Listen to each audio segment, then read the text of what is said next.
Бүгін дәл сол есіктерге кететін бірден аты аталатын Алланың Рахман және де Рахим деген есімдеріне тоқтайтын боламыз.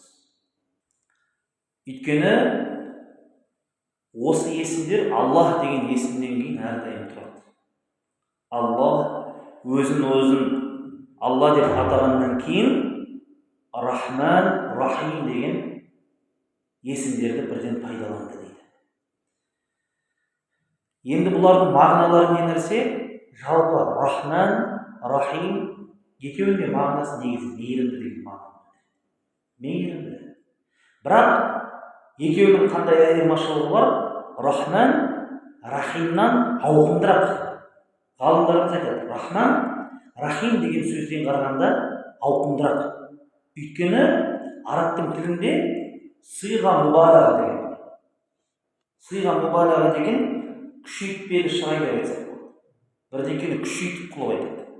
Мысалға, Абу Бакрды Садиқ деп атаған жоқ. Бірақ біз оны не деп аударып жүрміз? Шыншыл деп атап жүрміз. Бірақ ол Сиддиқ деп тұрады да. Яғни дәл деген әріптің үстінде шадда бар. Шадда, яғни біз Сиддиқ деп жазатын болсақ, біз екі д жазамыз. Араб тілінде екі д жазбайды, бір д-ні қойып қояды да басына белгі қойып қояды, мынау екі рет оқылып тұр деп. Бітті. Соны шадда деп айтады. Сол шадданың өзі де күшейтпелі шырайдың белгісі болып тұрады. Сол негізінде ғалымдарымыз оған мағына берген кезде, ол шыншыл деген сөздің негізі тура мағынасы аудармасы садиқ. Шыншыл, шынайы. Сиддиқ деген өзі де шыншыл және шындықты қабыл ететін адам деп айтты. Өйткені Абу Бакр радиаллаху анху қалай өзі шыншыл болатын болса, пайғамбар айтты десе, мүлдем сөзге келмейді. Пайғамбар айтып жатыр ма, Мұхаммедтің аузына шықты ма, ол онда рас дейді. Саллаллаху алейхи уассалам. Сол үшін Абу Бакр жай ғана садиқ емес, сиддиқ, күшейтпелі шырайда шыншыл және шындықты бірден қабыл етуші. Және де фаил, фа'лан, осы жерде фаил, рахим деген бұл да күшейтпелі. Алла жай мейірімді емес, шынымен ерекше мейірімді деген сөз. Және де рахман деген кезде де бұл да рахман деген күшейтпелі шырайда тұр. Алла жай ғана мейірімді емес, ерекше мейірімді, аса қамқор деп, сол себепті қазақшасына сөйтіп аударып қойған. Халифа Алтай атамыз соны бәрін білген.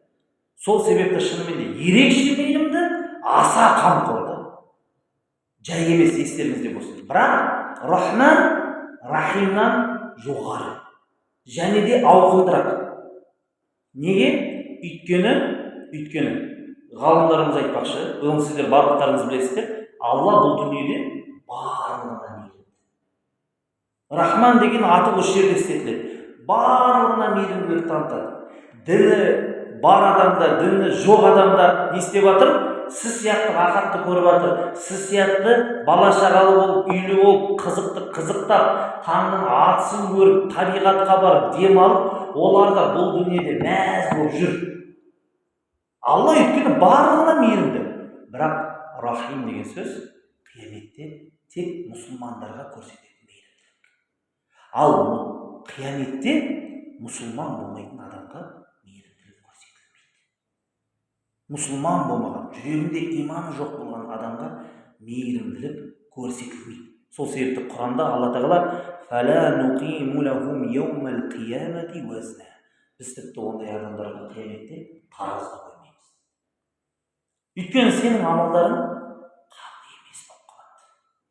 Құдай сақтасын, егер дінсіз болса, иман жоқ болса, оған ахлу сунна уал жамаа бір ауыз сөзден келіскен бауырлар. Енді Алла тағала шынымен де мейірімді, ерекше мейірімді, аса қамқор дегенді мына хадиске қарап, осы сабаққа дайындалып, осы хадистің мағынасын кеңінен ашылғандай болды. Қараңыздаршы, Абу Хурайра радиаллаху анхудан жететін хадисте пайғамбарымыз саллаллаху алейхи уассалама бүйтіп айтып жатыр. Яғни Алла тағаланың сөзі. Алла тағала былай айтты дейді. Инна рахмати сабақат ғадаби. Хадис Бухари мен Муслимде. Инна рахмати сабақат ғадаби. Шынында да менің мейірімім ашуымнан асып түсті. Бұл не деген сөз? Ғалымдарымыз бүйтіп түсіндіреді. Алланың мейірімі бар, Алланың қаһары бар. Алла айтады, менің мейірімім асып түсті дегені кез келген мәселеде, кез келген сіздің амалыңызда, кез келген сіздің қателігіңізде, ғалымдар айтады, бұл хадистің мағынасы Алла ең бірінші мейірімділікті қойды, ең бірінші мейірімділікпен қарайды, ең бірінші мейірімділікпен үкім етеді дейді. Сол себепті біз күнә істеп қалған кезде бірден жазасын алмаймыз. Сол себепті біз бір жақсылық жасатпасақ, бірден 10 есе Алла тағала оны көбейтіп қояды.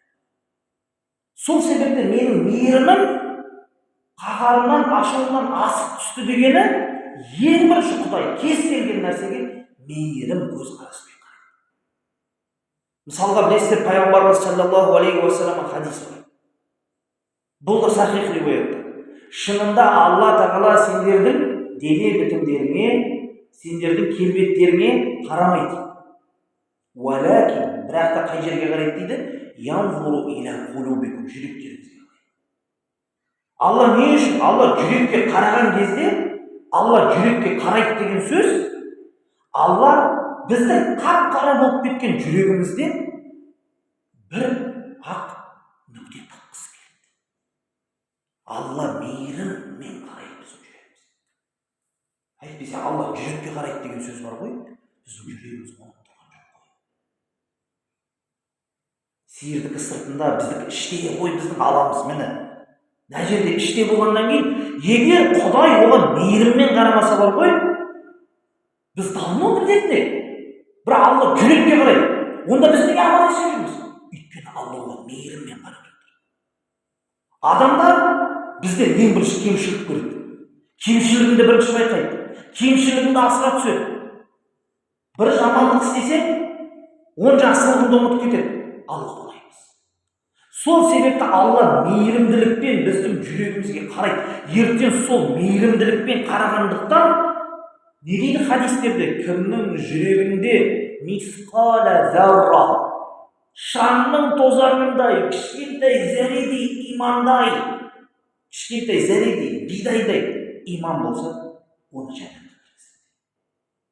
Әл-Хаким Мустадракта келетін хадис. Алла мейірімділікті аса қамқор, ерекше мейірімді, мейірімділік алға түсті деген нәрсені осылай біздің ғалымдарымыз түсіндіреді. Енді қараңыздаршы, Алланың мейірімділігі сондай асып тұр, ана қаһарынан, ашуынан сондай асып кетіп тұр. Алла тағаланың мейірімділігін пайғамбарымыз бүйтіп жеткізеді. Мән ләм ясәлилля яғдаб алей. Кім Құдайдан сұрамаса дейді, Алла оған ашуланады дейді. Сұрамасаң ашуланады. Адам сұрасаң дейді. Алла сұрамасаң заңдырады. Сен керісінше Алла, қарашы, мейірімділік қандай болып тұр? Мен саған бергім келіп тұр ғой, сен неге сұрамай жатсың? Қазына үй төгіп тұр, бірақ сен келмей жатсың. Сұра дедім, сұрамай жатсың. Сол үшін имам Ибн Атауилла не деді? Ол кісі дейді да, Алла Құранда менен сұраңдар деді. Сен осы бұйрықты орында, ары қарай сенің жұмысың болмасын деді. Дәл сұрап жатқанның өзін деді, Алланың бұйрығын орындап отыр. Алла сұра деді болды. Енді мына жерде Алланың мейірімділігі қалай ашылады дейді? Сұрамасаң саған беремін дейді. Сондай мейірімділігі алға қарата шығып кеткен Алла тағала.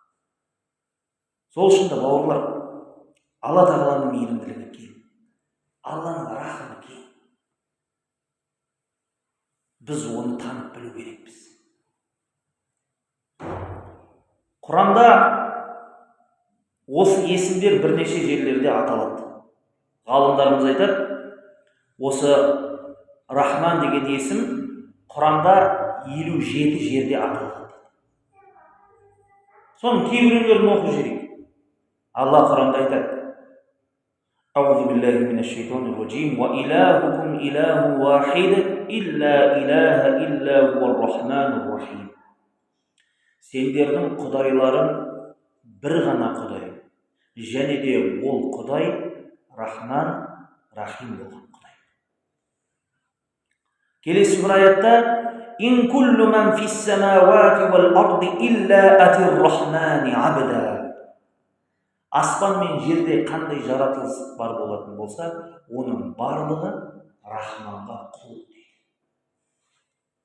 Тағы бір аятта Алла Тағала айтады: Ал-мульку яума идинил хаққу лир-рахман ва кана яуман алал кафирина асира. Ол күні, яғни қияметте барлық мүлік Рахмандікі болады, ал дінсіз адамдарға ол күн өте қатты ауыр. Рахим деген есімді бірнеше жерде келген, 100 жерден аса келеді.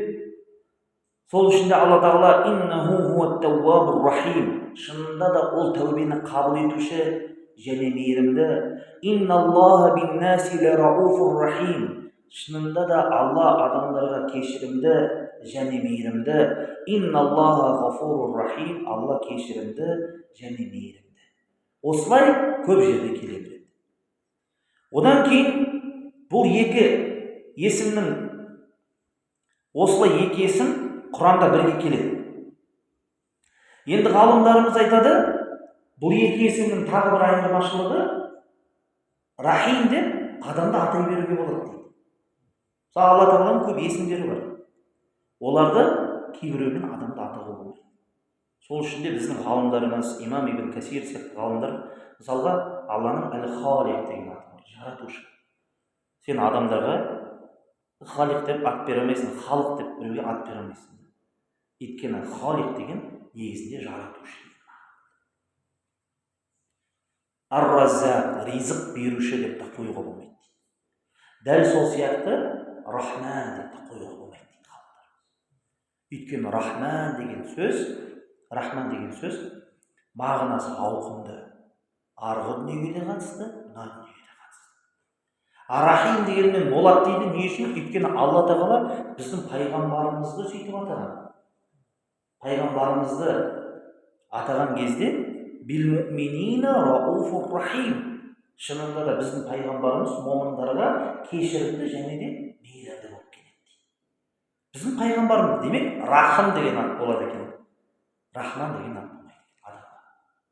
Кезінде Мусайлиматул Каззаб деген өтірікші пайғамбар болған кезде пайғамбарымыздың уақытында сол өз-өзіне сондай ат қойып алған. Рахманул Яман. Йеменнің, ол йемендік жақта жерде тұрған ғой, сол йемендік Рахман деп өзіне ат қойып алды. Құдай сақтасын. Сол себепті бұл есім тек қана Аллаға ғана тиесілі болды. Ал бір ауылда Рахман деген жігіт болатын болса, Абдурахман деп атап кету керек той. Абдурахман деген. Алдына әбдіні қосып қойды. Сыныпты ғой, біз мешітте барды ғой осы ғой. Бұда осы кісі бір жамағатымызда сол Рахман деп аталатын бір ағамыз барды ғой. Бірақ дәл осы сабақ болған күні ол кісіні Абдурахман деп атап кеттік. Разысыз ба дедік, разымын деді. Бітті сол күннен бастап Абдурахман болып кетті. Ол уақытқа дейін ренжітпей жүргенбіз, аға деп.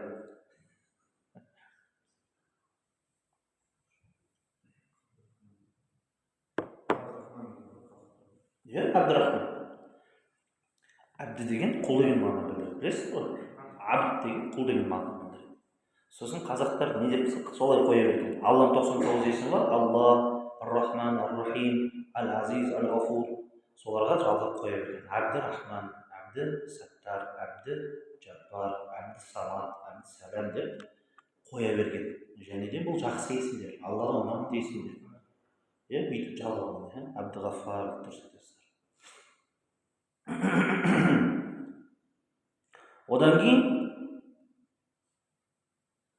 Алла Құранда бүйтіп айтады, қараңыздар. Аллази халақас-самауати вал-арда ва ма байнахума фи ситтати айям сумма истава алал-арш. Ол 6 күнде аспан мен жерді жаратты. Сосын аршыға истауа қылды. Ар-Рахману фас'ал бихи хабир. Ол Рахман, ол жайында хабар сұра. Бұл аятта ғалымдарымыз не деген? Алланың Рахман деп атады да, ол жайында сұра деп бұйрық берді. Бұл аятта да не бар? Алланы танудың парыз екендігін аңғартады. Не міндет бар? Біз осы аталарымыз жайында сұраймыз. Осы мен сіздің атаң анандай болған ғой, сенің атаң баяғыда правкомның бастығы болған, сельсоветтің бірдеңкесі болған десе, мәз болып соны тыңдаймыз. Сенің ары атаң осы пәленше деген осындай мал ұстаған, осындай ұста болған десе, мәз болып сұраймыз. Сол жайында бір хабарлар келетін болса, кітаптар тапсақ, мәз болып оқимыз. Бірақ Алла жайында, жаратушы жайында, ол жайында да сұрау керек. Алланы танып, Алланың кім екенін танымайды адам. Егер адамдардың барлығы Алланың кім екенін танығанда, олардың барлығы мешітке келіп отыратын еді. Бірақ оларға Алланың кім екен деген хабардан бұрын Алланың бұйрықтары барып қойып жатыр да. Анау парыз, мынау сүннет, мынау мұстахаб. Бірақ оны кім бұйырып жатқанын білмей жатыр. Енді Алла тағала мына кезде не дейді? Ар-Рахману фас'ал бихи хабир. Ол Рахман, сен ол жайында хабар бар дейді. Демек, не үшін айтып жатыр? Біз сырттағы адамдар сияқты болып қалмау керекпіз. Біз Алланы танып, Рахманның кім екенін танып, оның өзге де сипаттарын тану керекпіз. Енді осы сөз қайдан шықты деген кезде ғалымдарымыз мына бір хадисті келтіреді. Бұл имам Байғақи, имам Ибн Хиббанның риуаяттарында келетін. Алла тағала былай айтады. Құдси хадис. Ана Рахман. Мен Рахман. Халақта рахима. Туыстық қарым-қатынасты жараттым. Шақақту лаха исман мин исмин. Сол туыстық қарым-қатынасқа өзімнің болған есімімді бердім дейді.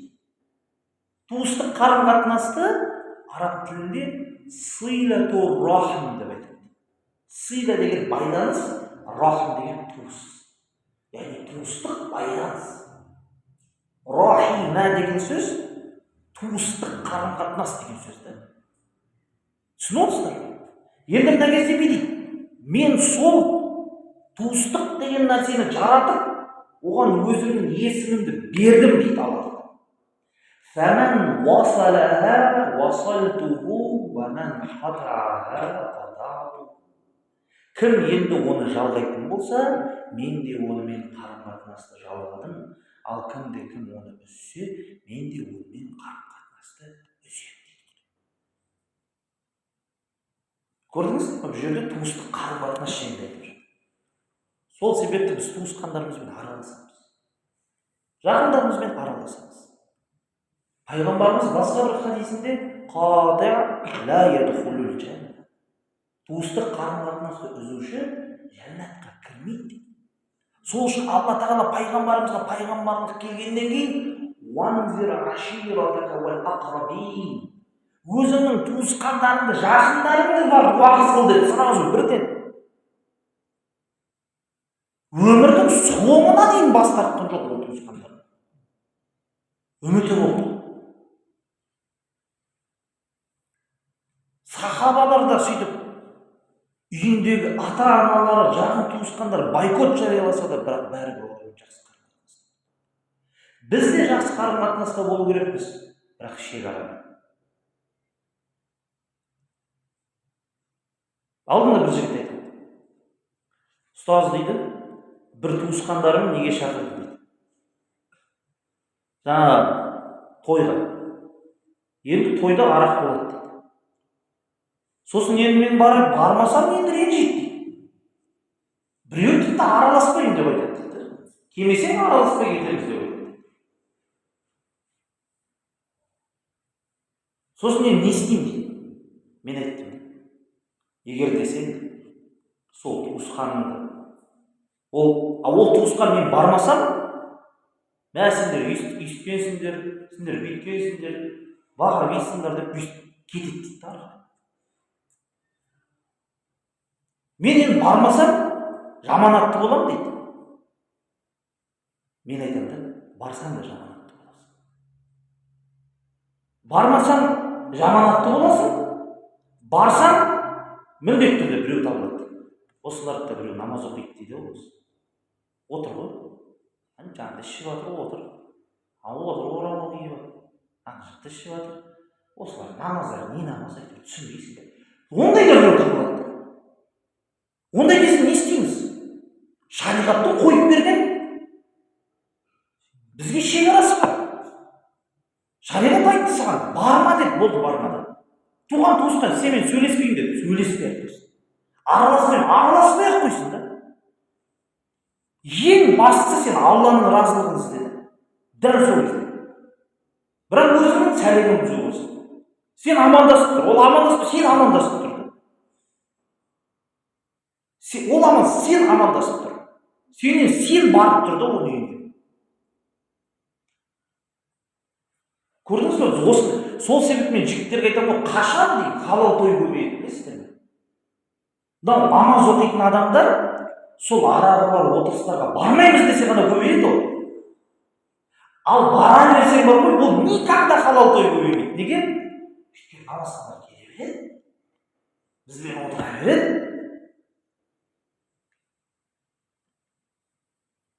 Сол ішіп алған адамдарға водитель болып жүреді да. Дұрыс па?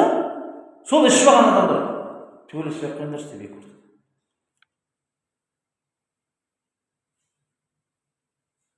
Сол себепті қашан халал той көбейеді? Сен истиқома дейді ұстаздарымыз. Истиқома деген бірдеңеге тұрақты боласың. Бармайын деді, бармайын. Вот сол кезде көбейеді. Неге? Неге көбейеді? Өйткені Марғанаға бармайды. Анау да бармайды. Макең да бармайды. Жалғас бармайды. Сәбит бармайды. Болдым, не істейміз? Халалға шығамыз. Туысқандардың жартысы намаз оқиды. Туысқандардың жартысы намаз оқып, сол жүре берсін онда ешқашан қалмайды. Сол үшін бауырлар осы шекараларды сақтау керек. Естеріңізде болсын да, иншалла. Сол үшін шайтанның өтірік азғыруына беріп, туыстармен араласпасаң, Алла тағала араласпайды екен.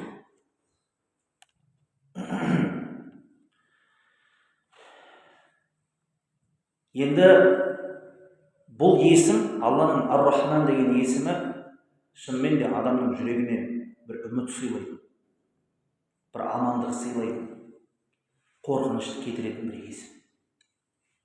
Бұл есімнің мұсылман адамның өмірінде ерекше орны болу керек. Рахман деген есім. Соның бір көріністеріне тоқтайықшы. Алла тағала бізге қандай мейірімді. Соның бір көрінісі. Ойлаңыздаршы, Алла тағала бізді жақсы көріп жаратқаннан кейін, бізге жақсылық қалағаннан кейін, бізге өмір сүру дағдысын үйрететін Құранды жіберді. Одан кейін ол Құранды түсіндіріп беріп тұратын пайғамбарды жіберді. Және де сол пайғамбар қандай мейірімді. Біздің Расул Алла қандай жанашыр, үмметіне жанашыр. Әрдайым үмметім деп осы дүниеде шығылдап өткен біздің пайғамбарымыз саллаллаху алейхи уассалам ертең иншалла қияметте де үмметім деп шығылдайды. Шапағат етеді. Және де оның шапағаты ешкім бір-біріне көмектесе алмай жатқан кезде Адам пайғамбар, Ибрахим пайғамбар, Мұса пайғамбар ешкімге көмектесе алмайды деп жатқан кезде, Исаның өзі Мәриям анасына барған кезде екеуі де бір-бірлеріне көмектесе алмаймыз деп жатқан кезде, біздің пайғамбарымыз, ақ пайғамбарымыз не істейді? Алланың алдында сәжде қылып, мақтау мадағын айтып, шапағат етеді. Және де Тирмизидегі хадисте келген, шафаати мин уммати ли ахлил кабаири. Менің үмметімдегі үлкен күнә жасағандарға менің шапағатым болады.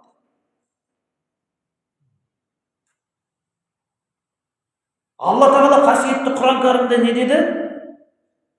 Алла Тағала саған кейін береді деді. Сол кезден разы боласың. Духа сүресінде айтады. Алла саған береді дейді.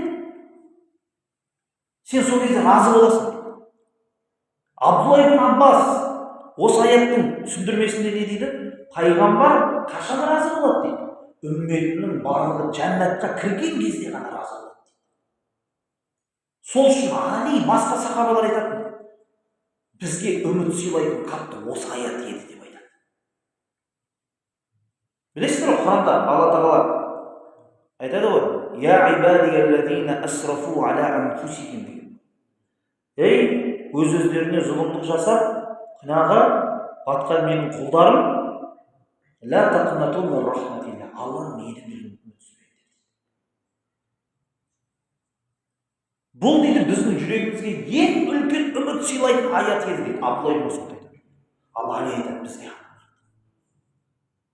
Енді қараңыздар, пайғамбардың осындай мейірімі, осындай адамзатқа деген отношениясы қайдан шығып жатыр? Алла Құранда береді. Біздің пайғамбарымыз жайында. Фабима рахматин миналлахи линта лахум. Сен Алланың мейірімімен оларға жұмсақ болдың дейді. Пайғамбардың сондай болуы Алланың кішкентай ғана бір мейірімі себепті да. Сонда Алланың өзінің мейірімі қандай, соны ойлай бер деген сөз.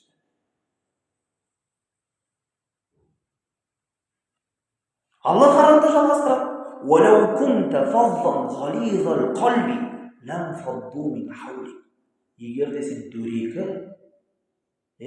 дөрекі қатал болғаныңда, олар сенің жаныңнан қашып кетеді. فَاعْفُ عَنْهُمْ. Олар үшін кешірім сұра.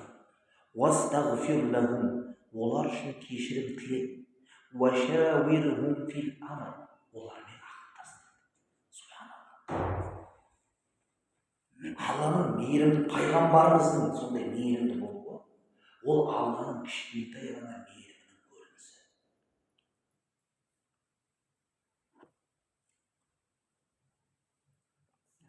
Сол үшін Алла Құранда не деді? وَرَبُّكَ الْغَفُورُ ذُو الرَّحْمَةِ. Сенің кешірімді болған Раббың мейірімділіктің иесі. Алланың жомарт болуы, мейірімді болуы, ризық тандырып атқаны, беріп атқанының барлығы осы мейірім дегеннен шығады.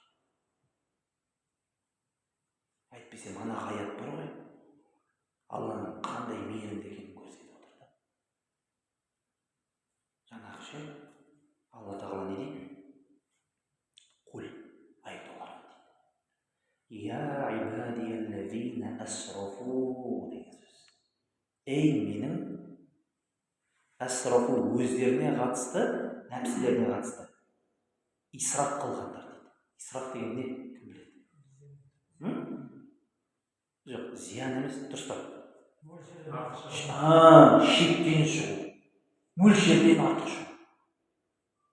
Демек ол адам не істеп қойған? Асрафу аля анфусихим. Өзіне қатысты зұлымдықтан, күнәдан шектен шығып кеткен. Ол жай зина жасап жүрген жоқ. Ол зинада шектен шығып кеткен. Ол жай ұрлық жасап жүрген жоқ. Ұрлықта шектен шығып кеткен.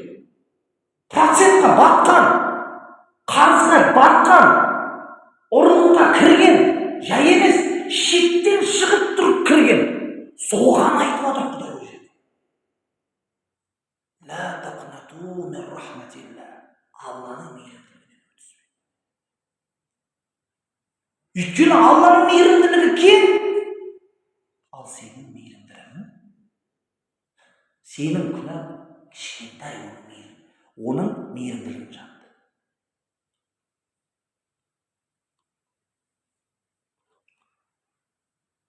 Тағы қараңыздар мына хадисті. Абу Хурайрадан жетеді. Тағы бір көрінісі Құдайдың мейірімді екенін. Абу Хурайра радиаллаху анхудан жететін имам Бұхаридің риуаятында мынандай сөз келді. Жаалаллаху рахмата мията жуз'a.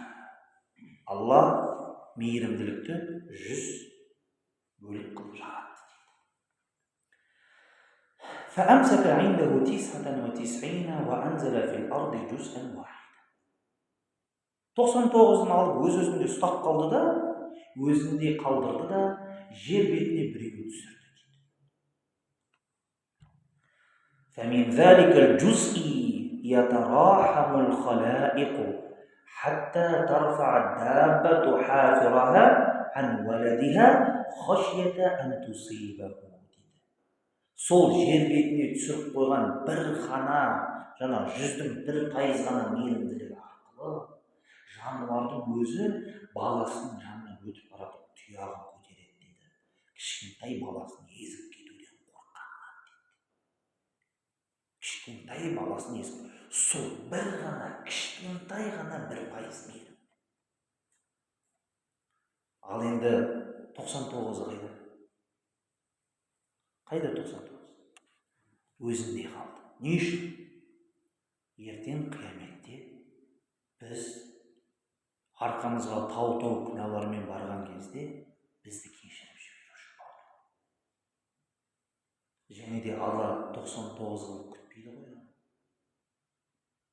Жаңағы жер бетіне түскен біреуін қосып 100 қылып күтеді дейді пайғамбарымыз саллаллаху алейхи вассалам. Ол муслимде келеді.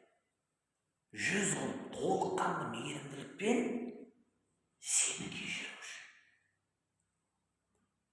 Құдай бізге зұлымдық қылмайды, біз өзімізге зұлымдық қыламыз. Ойлаңызшы. 100-бен жаңағы мейірімділікпен бізді күтіп, кешіріп, бізді жаннатқа кіргізгісі келеді. Сол кезде Құдай дейді қияметте бір хадисте, сондай өзінің мейірімді, рахымды екенін көрсетеді, шайтанның өзі ойлап қалады дейді. Мені кешіріп қалады сияқты. Білесіздер ме оны? Сол ібілістің өзі ойлашы, бүкіл сатқындықтың, малғындықтың барлығын істеп біткен ібіліс ойлап қалады дейді. Сол кезде не көрініс болады дейді. Қалай кешіріліп атады? Қандай залымдар Алланың жаңа мейірімділігінен үзбе дегендер солай қалай кешіріліп атады? Ойлаңдар, білесіздер ме? Кейбір адамдардың күнәсі бүкіл адамзат көреді дейді.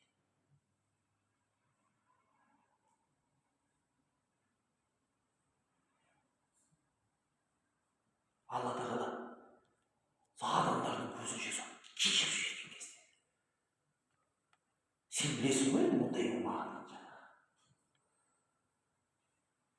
Сенде үміт пайда болады. Бірақ ол үміт осы жерде жөнде болмайды. Өйткені Алла тағала не дейді? Мен жайында не ойласам, мен сондаймын деп. Түсінікті ойды осы жақтан жөндеп бар жаққа бару керек. Қабірде түсініп алғаның болмайды. Қияметте барлығын түсініп кеткенің болмайды. О жақта уже поздно болады да. Өйткені қияметте не дейді? Яума юкшафу ан сақ. Ол күні бір азап та көрсетіледі. Қиын күн болады дейді. Уайдауна иля суджуд дейді. Сол кезде сәжде қылуға шақырады дейді адамдар. Уахум ла ястатиъун. Бірақ олардың шамасы келмейді. Өйткені мына дүниеде қылғандар ғана қылды. Сол үшін мына дүниеде жөндеп бару керек. Алланың бұйрығын қыла алмайды дейді. Бұхарида келетін хадисте арттағы не бар ғой? Не омыртқа ма? Сол бір оқтау сияқты тігінен болып қалады. Соңына дейін астын бүгітпейді ол сен, бүгітпейді. Не тұрасың, не жатасың да. Сәжде деген нәрсеге адам бара алмай қалады. Сол үшін қадірмен бауырлар, қазір осы біз жөндеу керекпіз.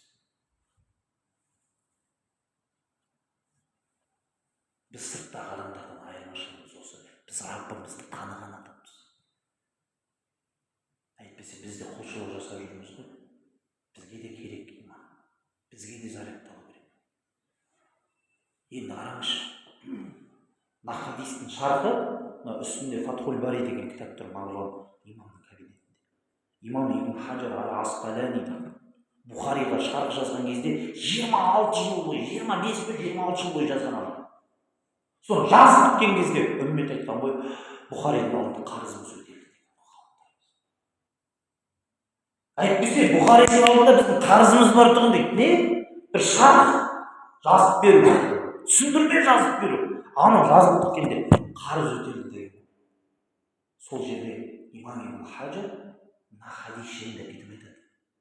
Бұл дейді, Алланың жаратқан мейірімі дейді.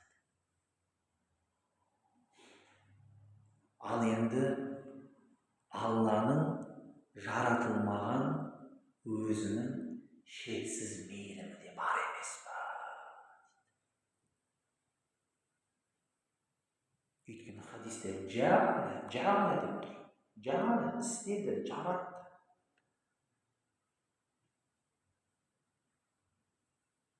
Алланың қандай мейірімін көрсететінін біз білмейміз.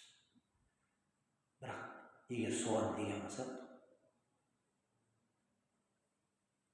бейшара өзі болып қаламыз. Қараңыз, қанша адам тұрады жайында? 10 мыңнан аса. Мешітте. Қазір процентный соотношениемен есептейтін болсақ, өте азбыз біз. Сол үшін Алла Тағала не дейді?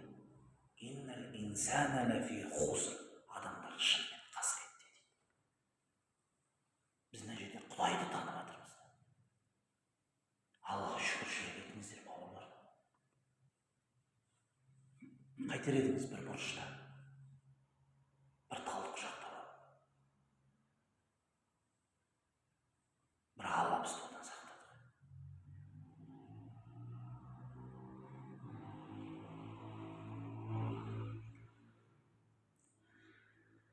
Тағы да бір көріңіз хадисте.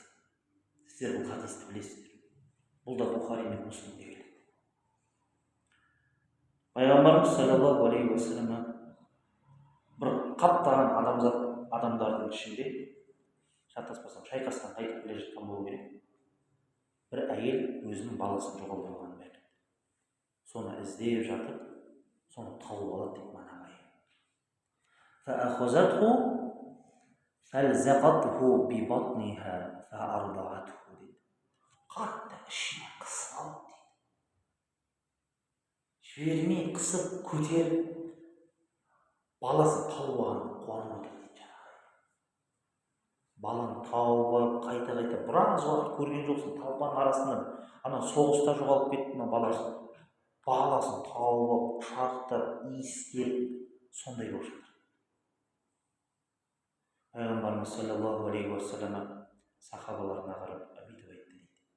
Атарауна хазигил марра тарихатан валадаха фин-нар. Қараңдаршы. Хадисті Омар радиаллаху анху жеткізіп жатыр. Бүкіліміз қарадық дейді. Сөйтіп қарадық дейді барлығымыз. Қарадық жаңағы көрініс болып жатыр да.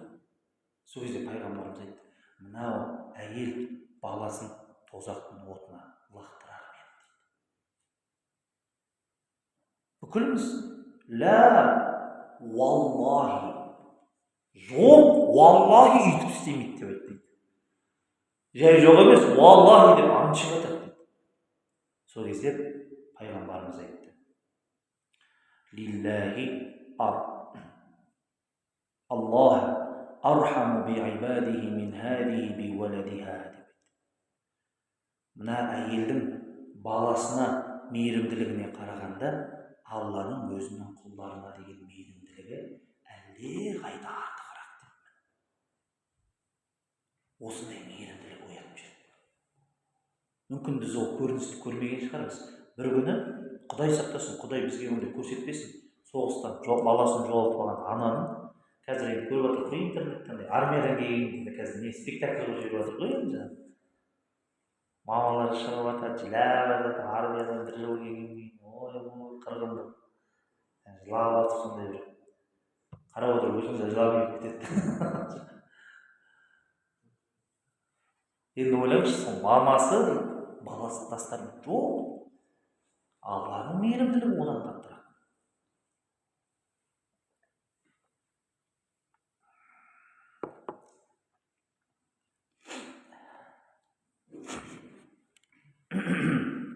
Енді Алла тағала осы өзінің мейірім сипатын айтқан кезде, Рахман, Рахима, Алла тағала Құранда бүйтіп айтады.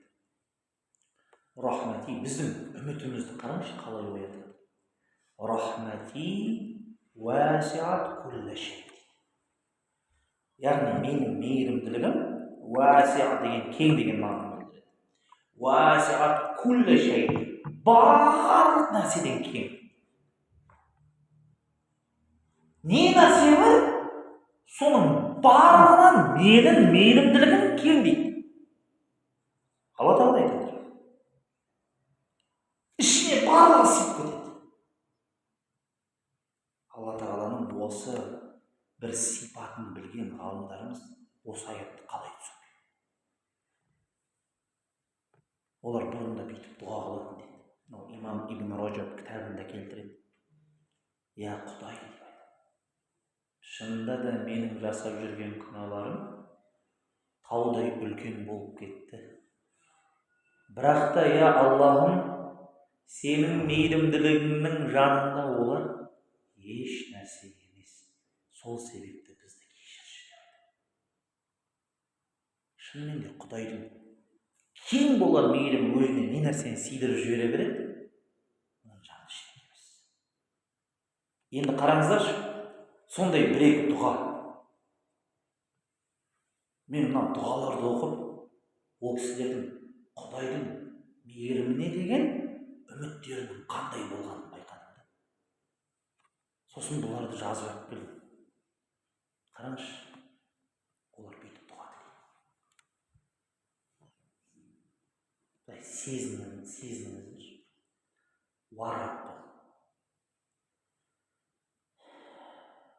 егер мен сенің мейіріміңе лайық болмасам, сенің мейірімің мені қамтуға лайық қой.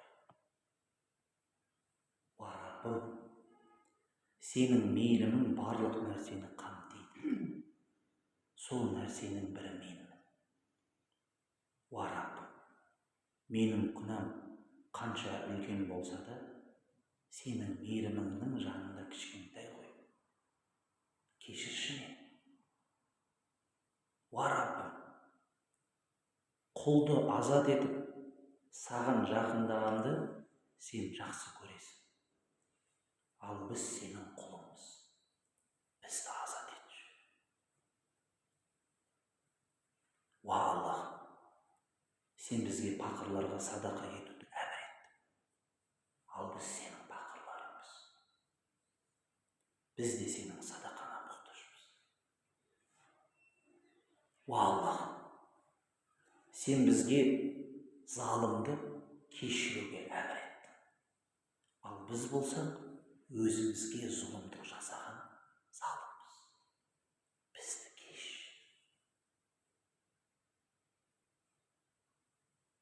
Қандай дұға?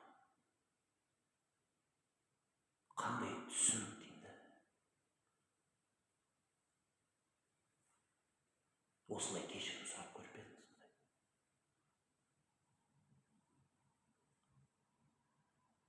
Әлде күні бойы тәсбиге астағфирулла, астағфирулла дегеннен басқа ештеңе айта алмай отырмыз.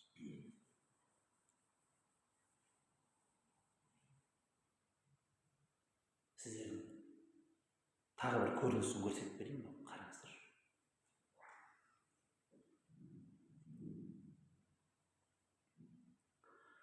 Алла тағала Құранда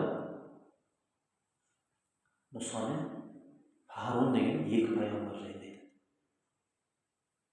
Сол екі пайғамбар жайында айтып бүйтіп айтады.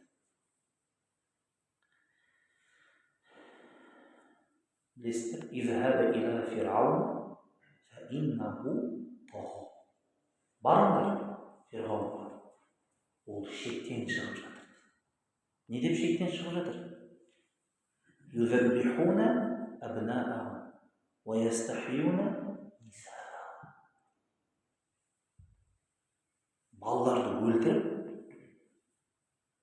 ойлаңызшы, кішкентай ғана балаларды өлтіріп жатыр, қыз балаларды тірі қалдырып жатыр, ұл балаларды өлтіріп жатыр. Әна раббукумул а'ла, мен сендердің ұлы Раббыларыңмын деп тағы жеткізіп. Бұдан асқан залым бар ма? Бұдан асқан залым бар ма? Енді Алла тағала соған Харун мен Мұсаны жіберіп бүйтіп айтады. Қула лаху қаулан лаййина. Сендер сол Фирғауынға барасыңдар ғой. Сосын соған барған кезде оған жұмсақ сөйлеңдер.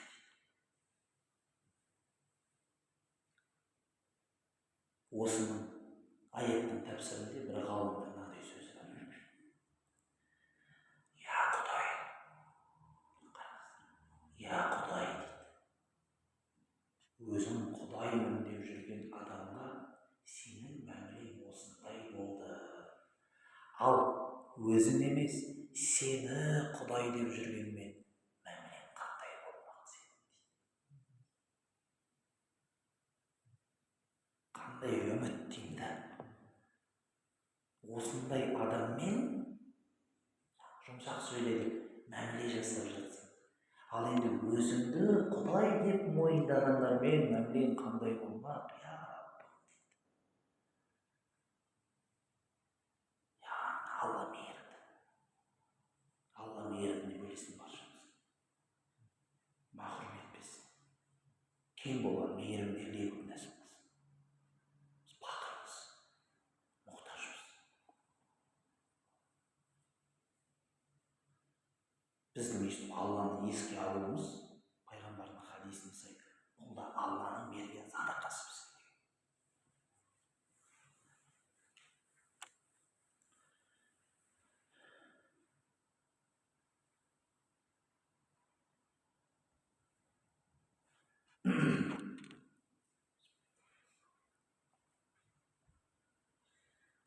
Енді түсіндік. Алланың мейірімін түсіндік. Және де Алланың мейірімі деген қандай шығып жатыр, оның көрініс табуы.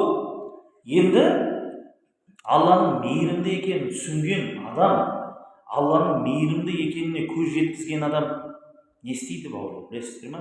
Өзі де мейірімді болуға енді тырысу керек. Өзі де мейірімді болуға тырысу керек. Алла мейірімділік, ол мейірімдімін деген кезде сіз аянбауыңыз керек. Алла беріп жатыр, мейірімділік танытып жатыр деген кезде сіздің қатал болуыңыз болмайды. Енді ғалымдарымыз айтады. Шейх Мұхаммад Ротик ан-Наблуси айтады мына кітабында. Маусуа Асмауллахи хусна деген үлкен Алланың есім сипаттарына байланысты энциклопедия кітап. Мынау негізі 4 томдағы кітап қой, мынаны әкеп қысқартып, бір кітапқа қысқартқанда, шетелден 4 том кітап алғанша 1 том алып жасаған әлдеқайда жеңілірек. Бірақ қысқартқан сайын жазулар да кішкентай болып келеді ішінде. Осы кітапта Мұхаммад Ротик ан-Наблуси айтады. Егер де дейді, сен біреуге қалауыңнан тыс көмектессең, қалаған жоқсың көмектесуді, сен мейірімді деген атқа әлі лайықты емессің дейді. Немесе сен біреудің қатты қиналғанын көрдің, соған қарап отырып, сен де жыладың, ананың қиналғанын көріп, ананың жағдайын көріп, жыладың, жүрегің езілді, бірақ көмектескен жоқсың. Сен мейірімді деген атқа лайықты емессің. Өйткені сен жылап жатқан көз жасыңнан ешқандай пайда жоқ. Өйткені сен қалауыңнан тыс көмектеспесең, сенің бергенің сол уақытта ғана сауап болып жазылады, бірақ сен мейірімді деген атқа әлі лайықты болмайсың. Ал қашан сен мейірімді, осы мәкең мейірімді жігіт деген сипатқа қашан лайықты боласың? Сен шынымен өзің қалайсың, өзің іздейсің, сол іздеумен қалаумен бересің. Бересің міндетті түрде. Сол кезде ғана сізде мейірімді деген ат пайда болады. Көрдіңіздер ме? Оған мына хадис дәлел дейді. Мына хадис дәлел дейді, қараңыз. Абдулла ибн Омардан жететін бір хадисте пайғамбарымыз саллаллаху алейхи уассалам бүйтіп айтты. Бұл имам ан-Насаи, имам Абу Дауудтың риуаятында келеді. Бүйтіп пайғамбарымыз: "Ман истааза биллахи фаъизу". Кім Алланың атымен жәрдем сұраса, пана сұраса, пана беріңдер оған. وَمَنْ سَأَلَ بِاللَّهِ فَأَعْطُوهُ. Кім Алланың атымен бірдеңке сұраса, оған беріңдер. وَمَنْ دَعَاكُمْ بِاللَّهِ فَأَجِبُوهُ. Кім Алланың атымен сені шақырса, оған жауап бер. وَمَنْ صَنَعَ إِلَيْكُمْ مَعْرُوفًا. Ал кім сендерге жақсылық жасаса, кім сендерге жақсылық жасаса, فَكَافِئُوهُ. Сендер де оған сыйлық беріңдер дейді. Кәдімгідей біреу жақсылық жасап, сыйлық бер дейді. فَإِنْ لَمْ تَجِدُوا. Ал егер сыйлық таппасаң дейді, қараңыз. مَا تَكَافِئُونَهُ. Оған беретін бір сыйлық таппадыңыз дейді. فَدَعُوا لَهُ حَتَّى تَرَوْا أَنَّكُمْ قَدْ كَافَأْتُمُوهُ дейді. Сыйлығың жоқ, онда ол адам үшін дұға қыл. Қай уақытқа дейін? Көзің жеткенше дейін. Оған да бірдеңке бұйырды, ол да бір сыйлық алды деген. Андай өтірік дұға жасаған, Алла разы болсын деген болмайды. Болмайды ондай. Шынайы мұсылмандық до конца дұға қыласың дейді ана. Ана бір күні әңгімесінде: Аллаға шүкір, кеше осындай бір нығмет болды, осындай бір сыйлық алып қалдық, осындай бір жақсылыққа бөленіп қалдық, Алладан бір осындай жақсы қуанышты хабар келді. Болды. Онда сен сол кезде енді Алла мен дұғамды қабыл етті ғой деп ойлап, сосын барып ол адамды дұғамен қоспасаң болады. А ол уақытқа дейін анау сыйлық алғанша дейін сен дұға қыл дейді. Яғни до конца дұрыстап. Сол сияқты анау өтірік жылай саласың да бүйтіп интернетте ролик көресің, анау асарумен харекеттер беріп жатады, бала қиналып деп жылайсың да деп басқа ауысып жүресің. Ол болмайды дейді. Или мынандай да болмайды дейді. Өзің көріп жатсың жаңағындай неше түрлі әзілдерді, приколдарды, сосын тіпті біреу қарасың бір жылап жатқан видео бергің келмейді. Бірақ бермесең ішің күйеді да мына жерде. Түні бойы ұйықтай алмайсың, неге берген жоқсың деп. Өзің тиіс шартың үшін бергің келмесе де бар ғой. Немесе біреу келеді, бірақ дейді, қатты қиналып тұрмын дейді да саған. Бергім келмейді да, бірақ деп келіп тұр да жаңағы. Жарайды, бар дейсің. Бергің келмей бересің да, ол болмайды дейді. Жомарт деп кімді атаймыз? Жоқ, жомарт өзі іздейді. Мейірімді дегенде өзі іздеп тұрады. Өзі біреуге көмектескісі келіп, бергісі келіп тұрады. Әлбетте барлық дүниеңді бере бер деген сөз емес. Түсініңіздер ме бауырлар? Мына хадистің мағынасы осы. Бұны имам Шейх Мұхаммад Ратиб ан-Наблуси осы кітабында келтіріп қойған. Енді түсіндік. Енді Алла Тағаланың мейіріміне ғалымдарымыз айтады, ол жалпылай болады дейді. Және де мейірімділік жекелей болады дейді. Мысалға, жалпылай мейірімділік деген Алла тағала қасиетті Құран кәрімде бүйтіп айтады мысалы. Хуаллази халақас самауати вал ард. Ол Алла тағала аспан мен жерді жаратты. Фи ситтати айямин сумма истауа алал арш. 6 күнде жаратып, аршыға истауа қылды. Я'ламу ма ялджу фил арди ва ма яхруджу минха. Ол біледі, жерге не кіріп жатыр, не шығып жатыр жерден. Ва ма янзилу минас самаи ва ма я'руджу фиха. Аспаннан жерге не түсіп жатыр, жерден аспанға не көтеріліп жатыр, барлығын біледі. Ва хуа ма'акум айнама кунтум. Сендер қай жерде болсаңдар, ол сендермен бірге. Валлаху бима та'малуна басир. Алла сендердің істеп жатқандарыңды көріп тұр дейді. Осы жерде ғалымдарымыз айтады: Ва хуа ма'акум айнама кунтум. Сендер қай жерде болсаңдар, сендермен бірге дегені бұл жерде, яғни Алла барлығын біліп тұр. Білімімен барлығымен бірге. Білімімен барлығымен бірге. Білімімен барлығын қамтып тұр. Діндар адамды да, дінсіз адамды да. Алла тағала аспаннан жаңбыр жаудырып жатыр. Бұл бүкіліне көрсетіп жатқан мейірімділік.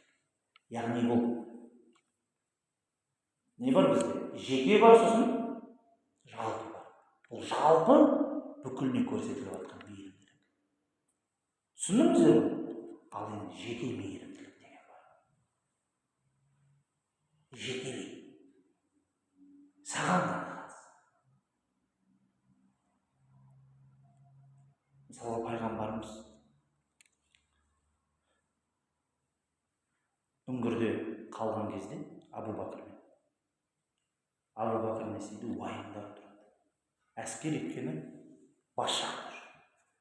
Пайғамбарымыз спокойно отырды. Абу Бәкірге қарап не деді дейді?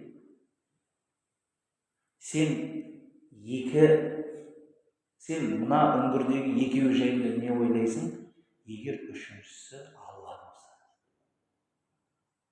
Яғни не деп жатыр? Бізбен бірге Алла уайымдай берме деп жатыр.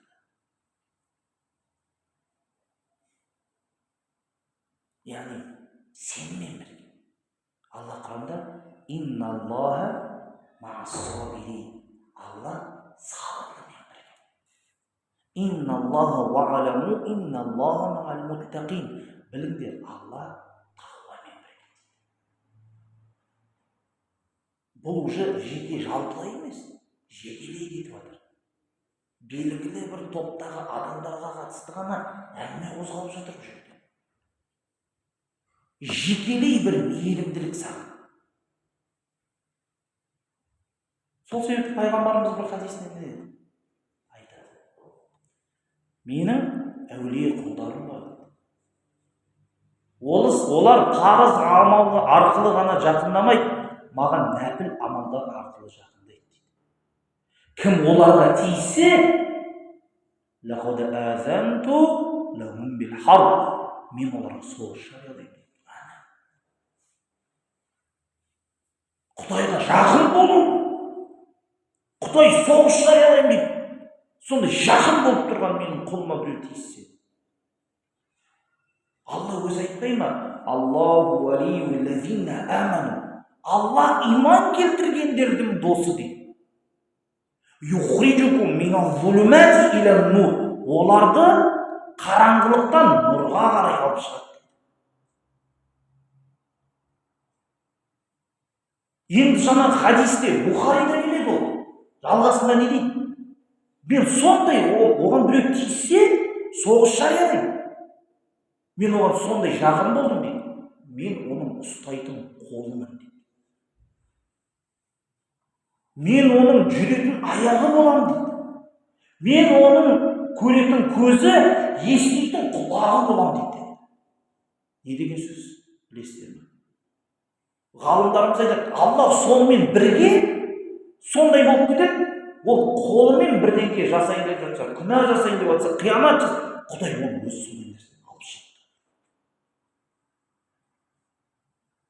аяғымен бірдеңе істеймін, алып шығады.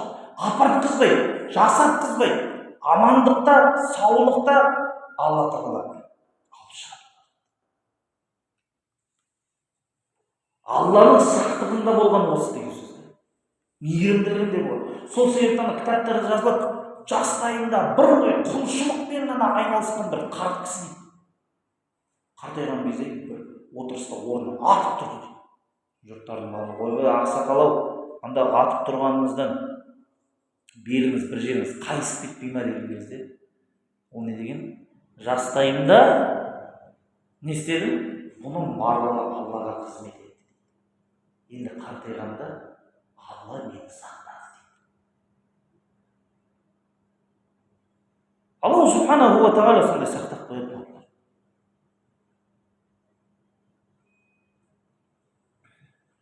Сол себепті Алланың өзіне жекешелей мейірімділігіне қатысты.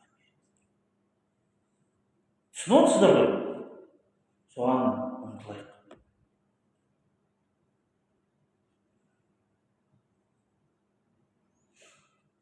Алла Тағала қасиетті Құран кәрімде білейді.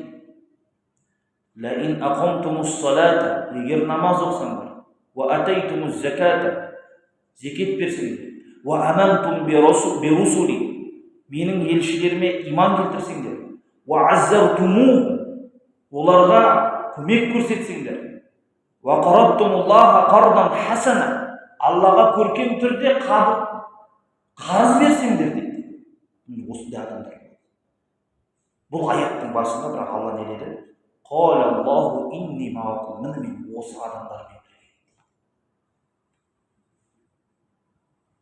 Қарашы, иман келтір. Иман келтіргеннен кейін Құдай өзі айтып тұр, мен сенің досыңмын деп тұр. Енді демек иман келтірген адам кез келген ситуацияда, кез келген қиындықта, кез келген қуанышта, қандай жағдай болмасын, Алла оның жақын досы екенін түсінді. Алламен мәміле, Аллаға дұға, Алламен зікір ету, Алламен сөйлесу, мұңды айту. Осындай нәрселерді қолдану керек та бізге.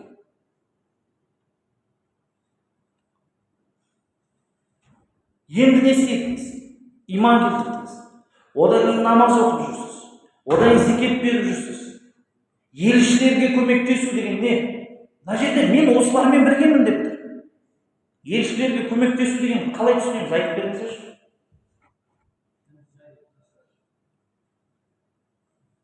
Сонда елшілерге көмектескен боласыз. Жалпы бауырлар. Осы жерде нүкте жасап кетейікші.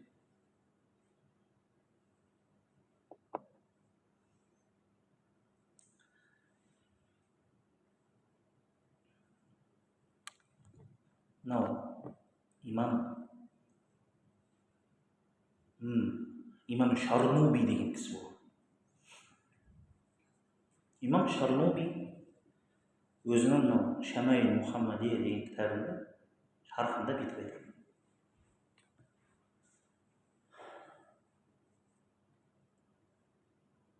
Егер біздің арамызда қазір пайғамбарымыз болса, ойлаңызшы, біздің арамызда қазір пайғамбарымыз болса, біз сондай қатты қуанар едік. Бәлкім пайғамбарымыз бар болса, біреулеріміз астымыздағы көлікті да беріп жібереміз, үйіңді да беріп жібересің ғой. Я Расулалла, сен келіп жатшы менің. Пайғамбарымыз саллаллаху алейхи уассаламның шапанының етегінен ұстап айырылмайтын едік та. Не үшін? Өйткені біз пайғамбарымыз саллаллаху алейхи уассаламның дәл солай жанында ғана жүрсек қана оған көмектесеміз, және де оның әзиз болған, керемет болған сүннетін үйренеміз. Пайғамбарға көмектесу, демек ғалымдарымыз айтады, дәл осы дәрістерге қатысу имам Шарнуби еді. Оны тануға тұрсын. Өйткені сен оның шапанына неге жабысатын едім? Не үшін жабысатын едім? Өйткені оны жақсырақ тану үшін. Оның жүрісін, тұрысын, не сөйлеп, кімге не беріп жатыр, кімге не айтып жатыр, қалай жүріп жатыр, қай жермен жүріп жатыр, неге олай істеді. Сен соның барлығын білу үшін жүресің. Дәл сол жерде соның барлығын біліп, қиналмас үшін қызмет жасайсың. Ал оның барлығы тек қана қазіргі заманда осы дәріске қатысумен ғана болады. Демек, ең бірінші Расулға деген жәрдем ол дәріске қатысу. Сосын барып сол дәрісті жаюда, осы дәріске адамдар шақыруда, жаюда, жайып жүрген адамдарға осыны қызмет етеді.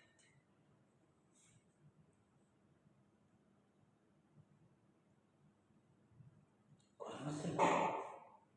Осы нәрсені біліп алыңыздар.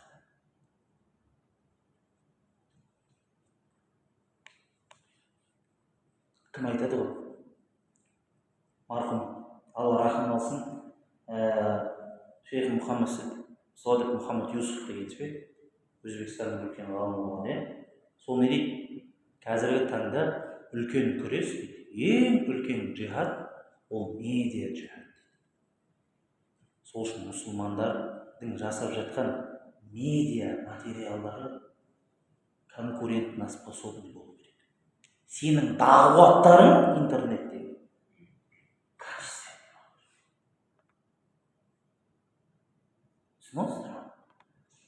ал енді Марғұлан имам качественный дағуат жасай ма? Камера алуға ақша жоқ. Жоқ рас.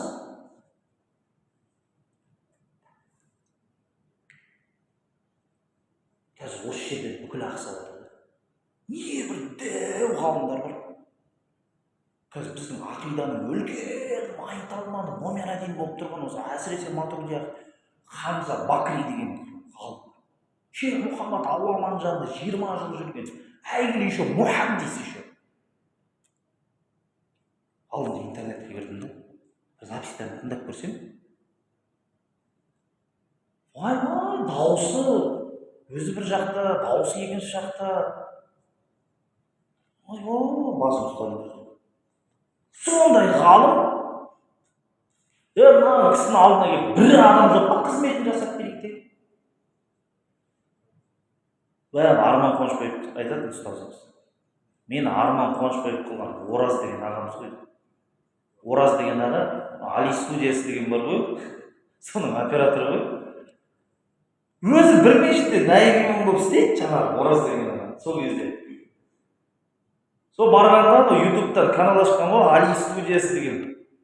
Сөйтіп бір кішкентай өзінің камерасы бар, камерасын қойып қояды да, бүйтіп адамдарды, артта адамдар бар ғой, телефонмен түсіреді дейді. Бүйтіп телефонмен түсіріп алады жаңағы.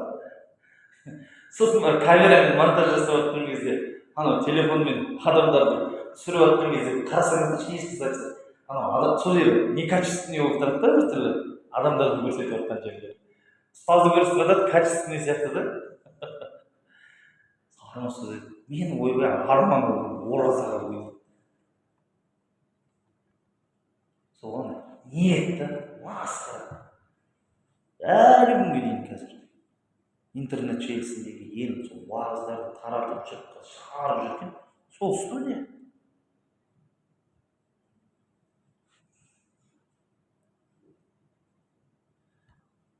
Не істейміз? Қызмет ету керек дейміз. Істейміз тек қана.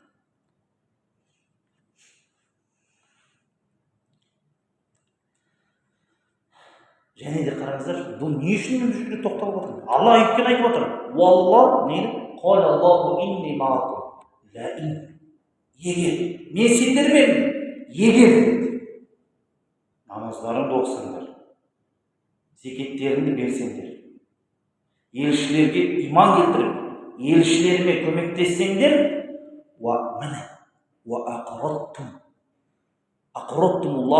Аллаға көркем түрде қарыз берсеңдер. Осы аяттар түскен кезде Аллаға көркем түрде қарыз беру деген, яһудилер не деген? Сендердің құдайларың не? кедей ма деп айтатын Алла сақтасын. Бірақ Алла неге қарыз деп айтады? Өйткені сіздің дін үшін жұмсап жатқан ақшаңыз не үшін Құдай оны қарыз деп айтты? Міндетті түрде мен қайтарып беремін деген сөз. Сондай сен иман келтірші осыған қатты. Алла жай қайтарамын демейді. Қарыз, мен міндетті түрде қайтарамын деген мағынада әдейістетіп отыр оны Құдай. Вообще күмәнің болмасын деген сөз ғой. Қардан хасана, көркем түрде бауырлар.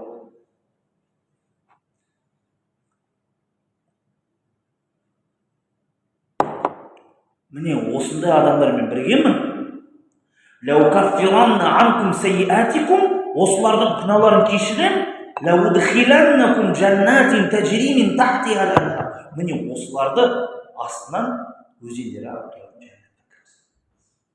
Фаман кафара ба'да залика минкум, ал енді осыдан кейін қайсыларын күпірлік ететін болсаңдар, фақат долла сауa'ас сабил, солар тура жолдан адасты. Хақиқат келді, пайғамбар келді, үйретіп кетті. Бұдан кейін енді үзір жоқ деген сөз.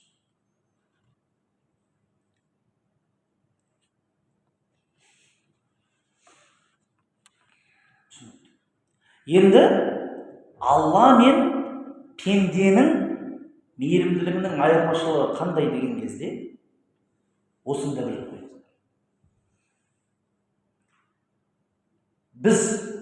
Біз қашан мейірімділік танытамыз? Қашан мейірімділік істейміз? Сіз оны өзіңіз сауап алу үшін істейсіз. Өйткені сіз сол мейірімділік істеу арқылы Құдайдың мейіріміне мұқтажсыз. Немесе ғалымдарымыз айтады, адам не үшін мейірімділік істейді? Өйткені шынымен біреуге жан ашырлық.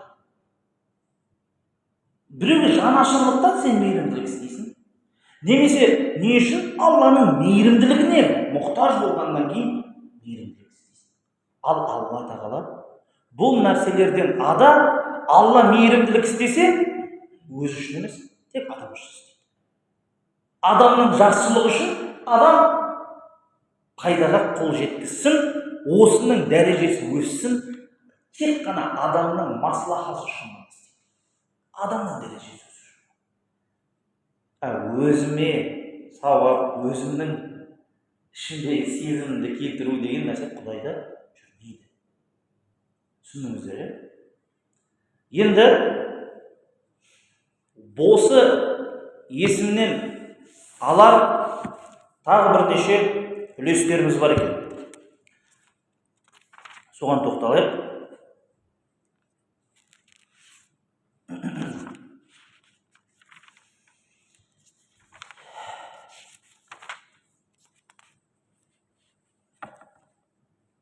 Біріншісі, осы есіммен Алла тағалаға дұға қылған жақсы. Яғни Аллаға дұға қылған кезде, әлбетте Алланың 99 есімін атағанға ештеңеге жетпейді. Бірақ осы Рахман деген есіммен дұға қылған жақсы. Өйткені Алла тағала Мариям анамыз жайында Құранда келтірген кезде, ол бүйтіп айтты дейді. Қалат инни аузу бир-рахман деп айтты. Аузу бир-рахмани минка ин кунта тақия. Егер де сен Алладан қорқатын болсаң, мен Рахман болған Алладан пана сұраймын деп дұға қылды. Демек, осы Құрандағы аятқа сүйеніп ғалымдарымыз не дейді?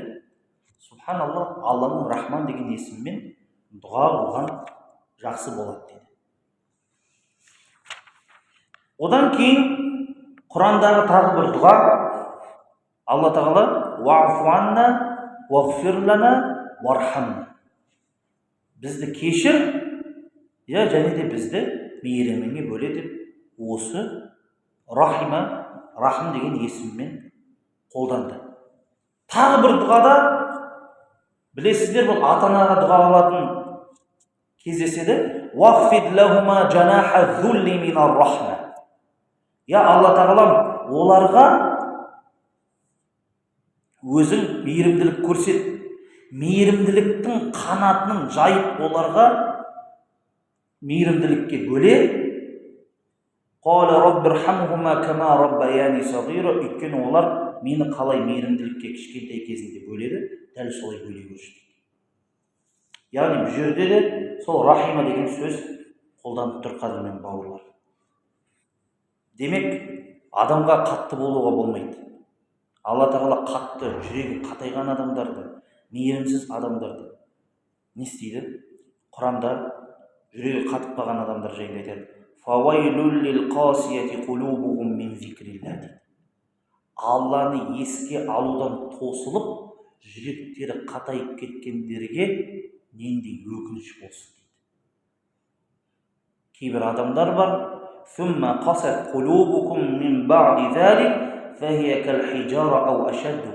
кейбір адамдар бар, олардың жүректері сондай қатты, тас сияқты дейді, немесе одан да қатты болып кеткен. Бауырлар, қараңыздар. Жүректі жұмсартатын амалдарды көп жасау керек. Білесіз бе қалай жұмсарады? Басқа біреуге мейірімділік жасаған кезде. Басқа біреуге мейірімділік жасаған кезде жүрек жұмсарады. Құлшылық, ғибадат, білім арқылы жүрек жұмсарады. Мысалы қараңыздар. Не үшін оразаның хикметі неде деген кезде, соның бір хикметінің бірі, адам 30 күн аш жүрген кезде, шынайы аш жүрсе, өзге аш жүретін адамдарды түсіне бастайды. Сөйтіп жүрегі не істейді? Жұмсарады. Мысалы, қажылыққа барған кезде, алдынан бері негізі айтып жүрміз ғой, кеше интернетте Нұрсұлтан ұстазымыз айтыпты, не дейді? Шынымен анау, екі-ақ мата киімді киіп, өзгелермен жүрген кезде, анау Муздалифада жатып, ашық аспанда жатып, әркім сүйінің үстіңнен аттап, 45 адаммен дәретханаға очередьқа тұрып, сол жерде тұрып, намаз оқып, автобусқа мінген кезде сенің нәпсің сынады. Ана кезде мен білем, біраз ауқатты кісілер, оған ешкім қарап атқан жоқ болды. Анау қарап аурулар итеріп кетеді. Мен итерме, мен пәленше заводтың бастығын жүрмейді. Жатасың жерге, ашық аспанда жамылуға болмайды зат. Білесіз бе, ихрамда жатқан адамға зат жамылуға болмайды. Тек қана сол екі киіммен басыңды жабуға болмайды. Аяғыңды жабуға болмайды ихрамда. Сол үшін аяғы ашық шлепка киеміз біз. Сөйтіп анам көрдім ғой мен. Сөйтіп Алматыдан түсіп атсақ, Бентли, Гелендвагендер тұр ғой неде ше. Сондай машиналар күтіп алып жатыр да, қажыларды. Алар нәрселер шырылдап шығыр дейді. Өмірі очередь көрмеген. Деографатта жалғыз өзі ұйықтап жүрген адамдар ғой. Мысалға да рас қой. Біз ондай бай емеспіз ғой, біздің нәпсіміз шырылдап кетеді ғой кезде. Сол себепті қараңыз, қажылық, ораза, негізі құлшылық, намаз, жұмаға келесің, бір сапқа келіп тұрасың, жанында тек қана костюм шалбарында кигендер ғана тұрсын деген қағида жоқ қой. Келіп тұрасың, үлкен жеріне отырасың. Құлшылық адамның жүрегін жұмсартады бірінші. Сосын екіншіден не істеу керек? Зекет, садақа бар арнайы беру керек.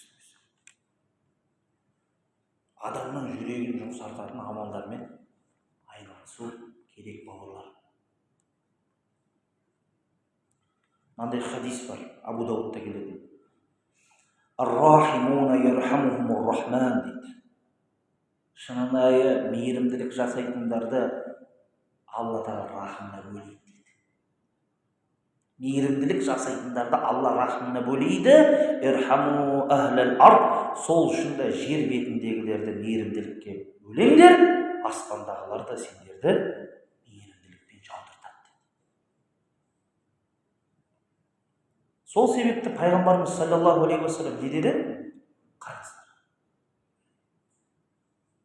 Уже дұға қылып қойған пайғамбарымыз деді. Рахималлаху раджуля дейді. Бұл хадис сахих. Алла рахымына бөлесін сондай бір адамды дейді. Иза штара, иза иқтада, иза баа дейді. Иза штара, бірдеңкені сатып алып жатқан кезде, иза баа, сатып жатқан кезде, иза иқтада, біреумен қарыз алып жатқан кезде, немесе беріп жатқан кезде. Осы адамдарды Алла рахымына бөлесін. Бұл хадисте не? Сол жағдайда жұмсақтық танытқандар деген сөз. Мысалға, сен сатушысың, біреу машинасын сатып отыр. Қанша деп отырсың, брат, мына Мерседес 190. Брат, міне миллион деп отырмын десең, 500-ге берсей. Ей, брат, жарайды 900-ге алсайшы. Жоқ, 500-ге берсей деп, дакан саған шырылдатып, шыңғыртып, жылатып, андай дым мейірімділік жоқ та, тек өзіңнен ойлап шыңғыртып тұрып ше, алып алады ғой.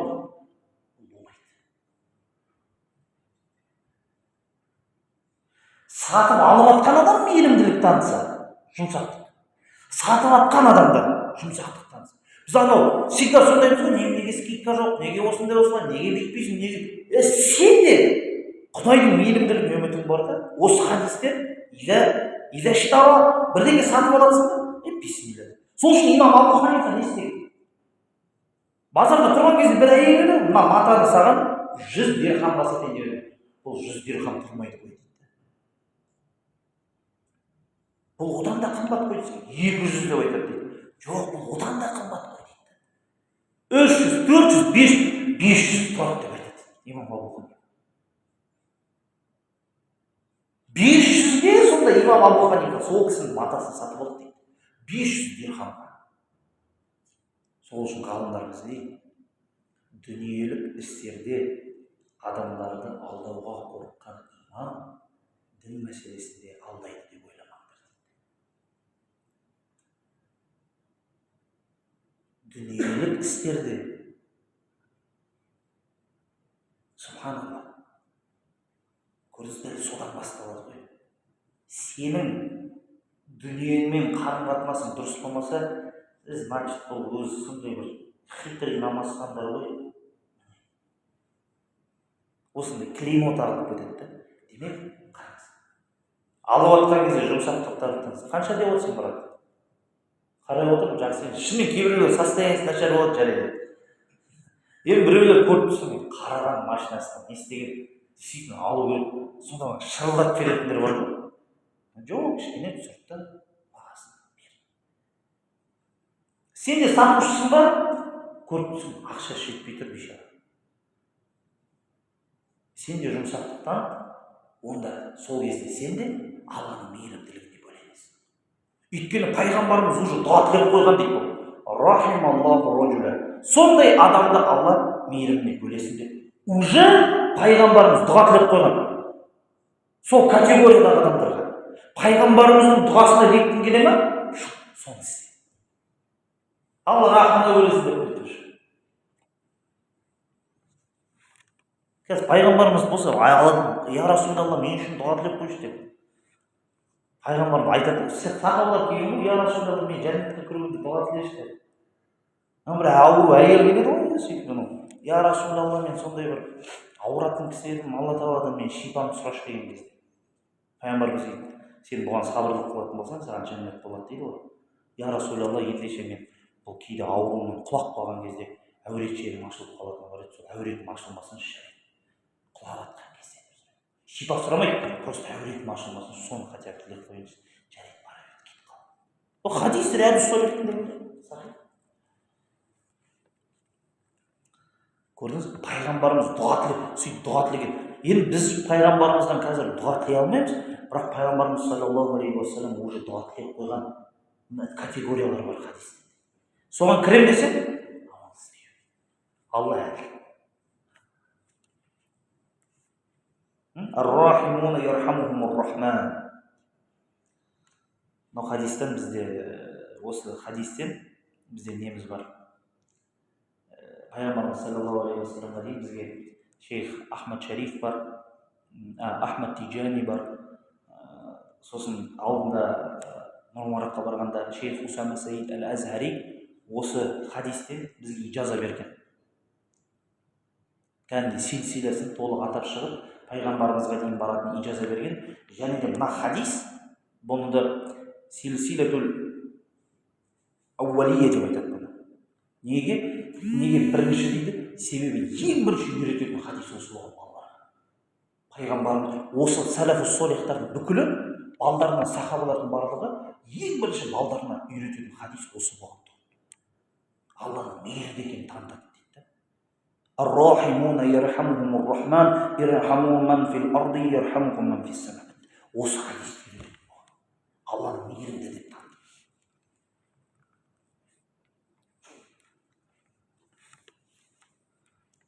Иншалла, бір күні ижаза береміз.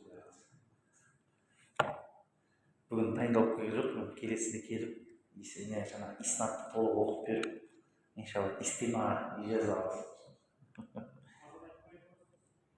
Азан уақыт келді ме не? Мен де бітіп қалдым. Менікі де бітті. Иншалла, Аллах субханаху ва тағала баршаларымызға осы Алланың рахымына бөленуді нәсіп болсын. Келесі сабақтарда осы тағы Рахман, Рахим деген есімге де тоқталып, ары қарай өте беретін боламыз иншалла. Алла разы болсын сіздерге, келгендеріңізге. Алдында айтқандай, мен иншалла Алла үшін 200 километр жүріп келем, сіздер 200 метр жүріп келесіздер. Мен 200 километр жүріп келем, сіздер 200 метр жүріп келесіздер. Жарайды, 1 километр бір-бірді алыстырып шығасыздар. Иншалла, сабаққа қатысайық иншалла. Қалдым, айтқам мен өзім, жетісіне бірлет, не 2 жетіде бірлет, қалай ыңғай келіп. Солай келіп, Алла тағаланың 99 есімін біруге әрекет қыламыз. Wa akhiru da'wana alhamdulillahi rabbil alamin. Subhanakallahumma bihamdika nashhadu an la ilaha illa anta nastaghfiruka wa natubu ilayk. Allah razı olsun.